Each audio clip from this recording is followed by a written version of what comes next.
મારું નામ બલરામ પરમાર, ઉપેન્દ્ર ત્રિવેદી, અરવિંદ ત્રિવેદી ઉર્ફે લંકેશ, એમના પીએ તરીકે કામ કરેલું છે. ઉપેન્દ્રભાઈના પીએ તરીકે કામ કર્યું છે, પણ હાલમાં તેઓ હયાત નથી. ઈશ્વર એમના આત્માને શાંતિ આપે. હાલમાં હું ઉપેન્દ્ર ત્રિવેદીને છોડ્યા પછી બીજા પિક્ચરો, દાખલા તરીકે કનુ બારોટ, મૈયરની ચુંદડીવાળા, એમની સાથે કામ કરેલ છે. પ્લસ એનાથી આગળ જતા પ્રોડક્શન વિભાગમાં જોડાયો. પ્રોડક્શન વિભાગમાં જોડાયા પછી સાથે સાથે શ્રી ગોવિંદભાઈ પટેલ, જેમણે દેશ રે જોયા દાદા પરદેશ જોયા બનાવી, અને એ પિક્ચરમાં ટાઇટલ પણ મેં જ આપ્યું હતું. ગોવિંદભાઈ ટાઇટલ રાખ્યું હતું, દેશ રે જોયા રે દાદા રે પરદેશ રે જોયા રે. પણ મેં કહ્યું આ ટાઇટલ બોલતા પ્રેક્ષકોને તકલીફ થશે અને અંદર આવતા પણ તકલીફ થશે, તો એક કામ કરો, મને જરા એનો ટૂંકસાર સમજાવો. તેમણે મને સમજાવ્યો અને એના ઉપરથી મેં અંદાજો જોયો કે છોકરી ઉપર આટલી બધી આપત્તિ પડતી હતી અને તકલીફમાં આવતી હતી, અને ફરી પાછી દાદા પાસે આવી ગઈ. એટલે પ્લેનમાંથી જ્યારે ફોરેનથી આવતા એ જ્યારે ઉતરે છે ત્યારે લેફ્ટ અને રાઈટ સાઈડમાં નજર કરે છે અને પછી દાદા સાથે આંખ મેળવે છે અને ધીરે ધીરે ઉતરે છે, કેમ કે છોકરી વિદેશમાં વિધવા થઈને આવી હતી અને આંખોથી વાત કરે છે, દેશ રે જોયા દાદા પરદેશ જોયા. ગોવિંદભાઈને ટાઇટલ ખૂબ ગમ્યું, રજીસ્ટર્ડ કરાવ્યું અને રિલીઝ કર્યું. પણ કુદરતનો એક નિયમ છે, કોઈ પણ વસ્તુ તમે કરો ને તો એ તમને અંદરથી જવાબ આપી દે, પણ આપણે સમજી નથી શકતા. એ સમજવા માટે પબ્લિક બહુ ટ્રાય કરે છે, પણ હજી સુધી એ 100માંથી 90 જણ નથી સમજતા, 10 જણ સમજી જાય છે. પરંતુ મારું એક કહેવું છે કે મને એવો શું અંદાજો આવ્યો એ ખબર નથી, પણ મેં કીધું આ પિક્ચર ટંકશાળ છે, ટંકશાળ પાડશે. ગેલેક્સીમાં 100 વીક ચાલ્યું, લગભગ 20 થી 25 જગ્યા 100 વીક પિક્ચર ચાલ્યું, અને એ પિક્ચરનો વિડીયોનો ધંધો, ઓડિયોનો ધંધો માતબાર ચાલ્યો. 1.5 વર્ષ સુધી એની પાછળ ખંતી કરતા ગયા. પણ ગોવિંદભાઈની એક ખૂબી છે કે પોતાનું પિક્ચર બનાવે. એમના દીકરા શ્રી હરેશ પટેલ, અશ્વિન પટેલ, આ જે દીકરાઓ છે એ પણ પોતે પ્રોડ્યુસ કરતા, પણ એમાં એક નામ ગોવિંદભાઈ ઉમેરવાનું કહેતા કે બલરામ પરમારને લેવાનું આપણે, કેમ કે એ આપણા આધાર સ્તંભ છે. જે પણ કંઈ વાત હોય અમે લોકો આપસમાં મિત્રની જેમ એકબીજાને વેચી લેતા. એનું કારણ છે કે મિત્રતા છે ને એ બધું ખુલ્લું પાડી દે છે. માણસ જીવનમાં ઘરમાં તકલીફમાં ને આવે ને ત્યારે એ બહાર ફરવા નીકળે ત્યારે એ કોઈક મિત્રને ખોજતો હોય છે. શેના માટે? કે ગળા સુધી ભરાયેલી વાત ક્યાં ગુસ્સો મારે. જે માણસે ખરાબ વસ્તુ ખાઈ લીધી હોય અને એને વોમિટ થઈને નીકળી જાય ને તો એ ઉછલો નીકળી જાય ને એટલે એના મનને સંતોષ થઈ જાય છે. ઉપેન્દ્રભાઈના સંપર્કમાં એક હું અભિનય સમ્રાટ નાટક ચાલતો હતો ભાઈદાસ ગ્રહમાં, અને હું નાનો હતો 13 વર્ષનો, ત્યારે હું રમતો. તો રમતા રમતા મને એના મિસિસે બોલાવ્યા, પણ ઉપેન્દ્રભાઈને અમારે ઉપેન્દ્રભાઈ કહેતા એટલે ના પાડતા, જીચ્ચા કહેવાનું. જીચ્ચા એટલે ચાચાજી, એનું ઊંધું જ બોલવાનું. એટલે મને બોલાવ્યો અને કે આ કોટ દેવા ભાઈદાસ જવાનું છે. હવે 13 વર્ષની ઉંમર, તો મેં કીધું જઈ આવીશ. અને ટેક્સી કરીને ત્યાં પહોંચી ગયો અને ત્યાં કોટ એમને આપ્યું, એટલે ખુશ થઈ ગયા. હવે હું તો ઊભો રહી ગયો ત્યાં, તો કે આપણે જવાનું નથી, તારે મારી સાથે આવવાનું છે. તો મેં કીધું કેમ? મને કે ના, તને એકલો ન મુકાય. તો મેં કીધું કાંઈ વાંધો નહીં. પછી નાટક જોયું, નાટકમાં ઇન્ટરવેલ પડ્યો, એટલે મને થયું ચાલો હું શું કરું છું ઊભા ઊભા, તો આ બધા ચા પીએ છે, કોઈને ચા આપું, કોઈને કોફી આપું. તો એમના જે પ્રોડક્શનના ભાઈ હતા ગાંધીભાઈ, એ જોતા હતા કે આ માણસ પાણી ચા ને બધું આપે છે, આ તો પ્રોડક્શનને લગતો માણસ છે. એટલે ઉપેન્દ્રભાઈને વાત કરી, તો ઉપેન્દ્રભાઈ કે આજે જેટલાનું કવર બને છે એમાં એક આ બલરામનું પણ એક કવર બનાવો.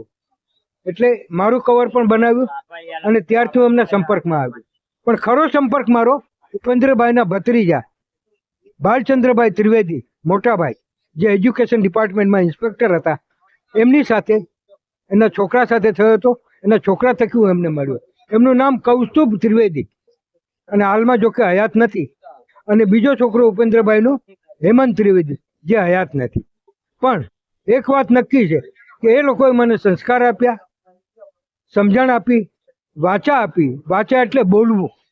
13 વર્ષની ઉંમરનો છોકરો શું બોલે, પણ મને વાચા આપીને બધું શીખવાડ્યું. મેં એક જાણ્યું કે બ્રાહ્મણોમાં એક સંસ્કારનું સિંચન થાય છે, અને થાય છે એટલે માણસ આગળ વધે.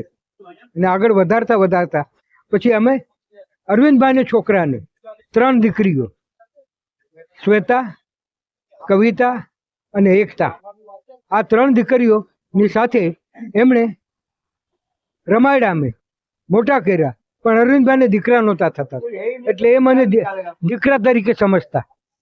એટલે હું એમની સાથે એક વડીલ તરીકે મને રાખતા, એટલે હું એમની સાથે હળીમળી ગયો હતો.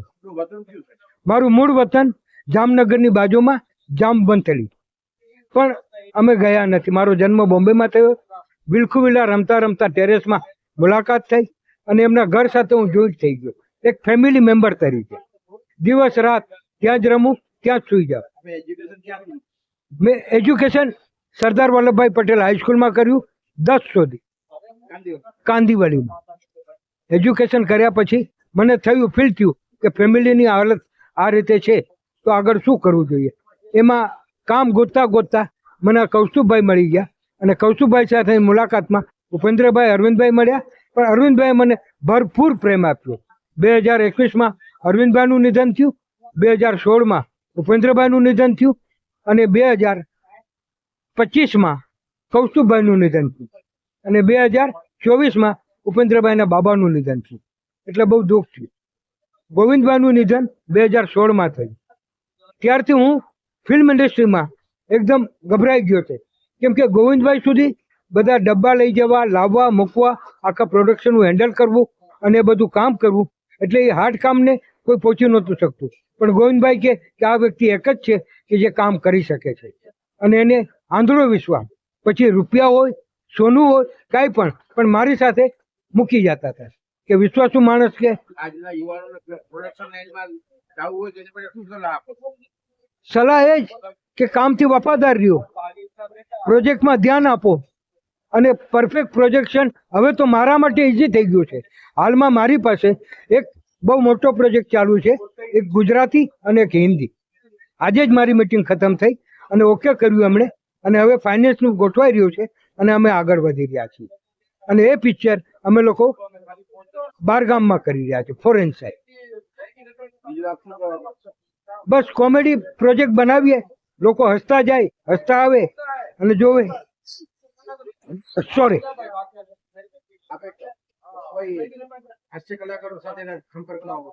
રમેશ મહેતા, મંજરી દેસાઈ, મહેશ જોશી,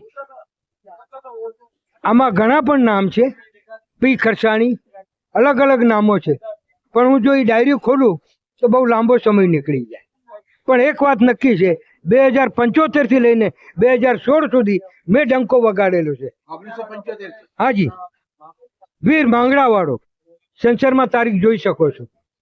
અને 2016 બીજા પિક્ચરોની પણ તારીખ જોઈ શકો છો. મારું નામ ફિલ્મમાં નિર્માણ નિયામકમાં બલરામ પરમાર તરીકે આવે છે. મારું ઓરિજિનલ નામ છે હરિલાલ માવજીભાઈ પરમાર, એમને ગુરુજીએ આપેલ નામ છે. એટલે એ નામ પર કરવું, એટલે આ લોકો વિચારમાં પડી ગયા, અરવિંદભાઈ, ઉપેન્દ્રભાઈ, કે હરિલાલ તરીકે બોલાવીએ તો આપણને પાપ લાગે. તો કે શું નામે બોલાવીએ? તો કે કામ કરો, એ બેગ સારી ઉચકે છે, બોડી સારી છે, તો આનું નામ બલરામ રાખો.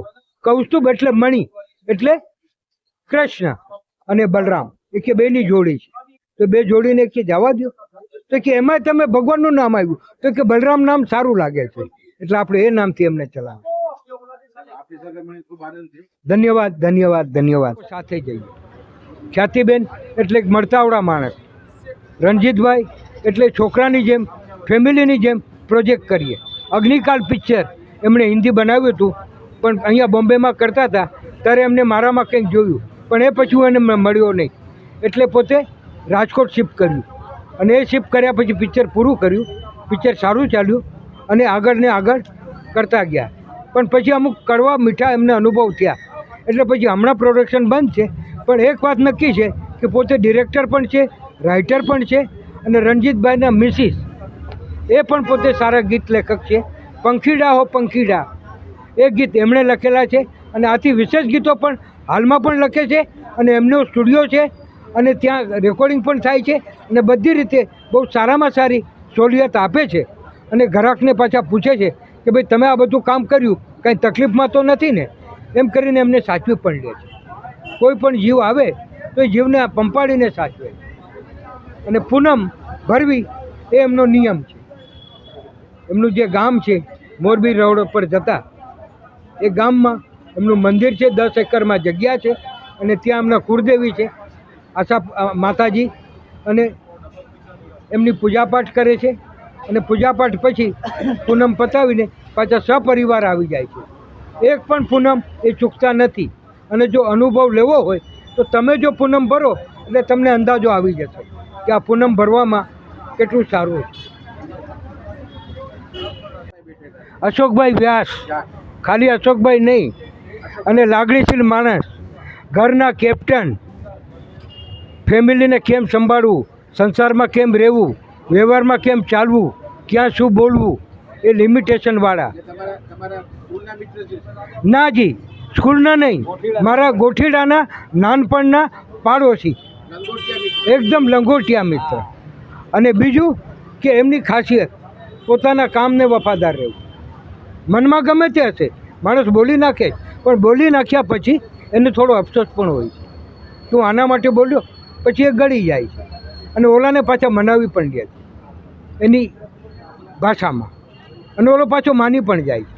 પણ જીવનમાં જે સંજોગ આવે છે ને એ એક એક સંજોગને સમજીને વિચારીને કેમ પગલું ભરવું, પછી લગ્ન પ્રસંગ હોય, મરણ હોય, જન્મ હોય, એ કેવી રીતે ઉજવવો, કેમ કરવું, એ બધી વસ્તુનું જો જ્ઞાન જોતું હોય તો તમારે અશોકભાઈ વ્યાસને જરૂર મળવું પડે.